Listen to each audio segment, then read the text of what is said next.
అదరగొట్టే కారం రంగు రుచి ఆచి కారం పొడి.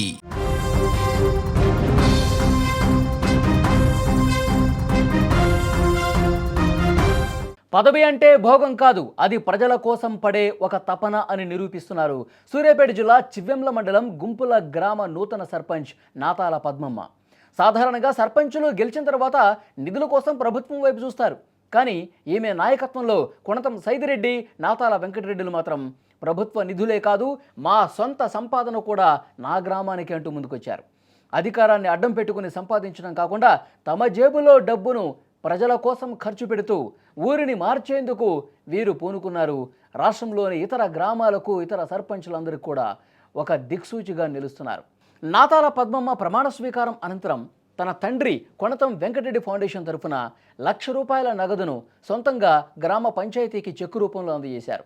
పంచాయతీ నిధులతో సంబంధం లేకుండా గ్రామంలో ఏదైనా అత్యవసర పని వస్తే ఈ నిధులను వాడుకోవచ్చని వారు ప్రకటించడం వారి సేవా గుణానికి నిదర్శనం.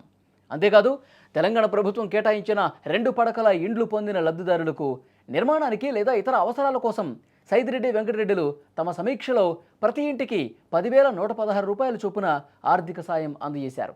అలాగే ఈ నెలలో గ్రామంలో జన్మించిన ప్రతి ఆడపిల్లకు తమ సొంత ఖర్చులతో ₹5,116 అందజేసి ఆడబిడ్డల పుట్టుకను గౌరవించారు. ప్రభుత్వ స్కూల్ పిల్లలకు అవసరమైన బుక్స్, బ్యాగ్స్, షూస్ అందజేసి పేద విద్యార్థుల చదువుకు కొనతం ఫౌండేషన్ తరఫున వెన్నుదన్నుగా నిలబడ్డారు.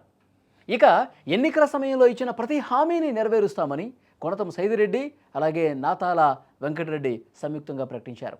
ప్రభుత్వం అందించే పథకాలు ప్రజలకు చేరే విధంగా చూడటంతో పాటు తమ వంతుగా వ్యక్తిగత నిధులతో గ్రామాన్ని అన్ని రంగాల్లో అభివృద్ధి చేస్తామని వారు స్పష్టం చేశారు.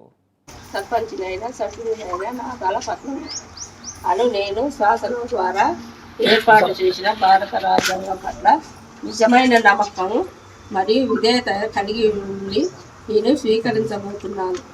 ఇది నమ్మకంగా నిర్వహించేదని భగవంతుడి పేర సత్య నిధిష్టతో ప్రమాణం చేస్తున్నాను.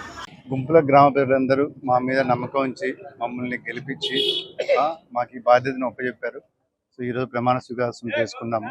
మా సర్పంచ్తో పాటు మా 8 వార్డు మెంబర్స్ కూడా ఈరోజు ప్రమాణ స్వీకారం చేసుకున్నాము. సో ముందుగా మేము ఇచ్చిన హామీలు ప్రతి ఒక్కటి వాటికి కట్టుబడి ఉండి ఒక్కొక్క హామీని నెరవేర్చే బాధ్యత మేము తీసుకుంటున్నాము. సో దాంట్లో మొదటిగా ఇప్పుడు ఇందిరా మిల్లులు ఎవరైతే వచ్చాయో వాళ్ళకి ఆర్థిక సహాయం కొద్దిగా అవసరం ఉన్నదని చెప్పేసి మేము మా మేనిఫెస్టోలో పెట్టినట్టు 10,116 ఇప్పుడు 18 ఇళ్ళు వచ్చాయి మన ఊరికి.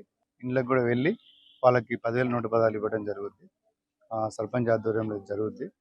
నెక్స్ట్ వచ్చేసి ఆడబిడ్డ పుడితే మనకి మహాలక్ష్మి. సో దానికోసమనే మనం 6,116 ఇద్దాం అనుకున్నాము.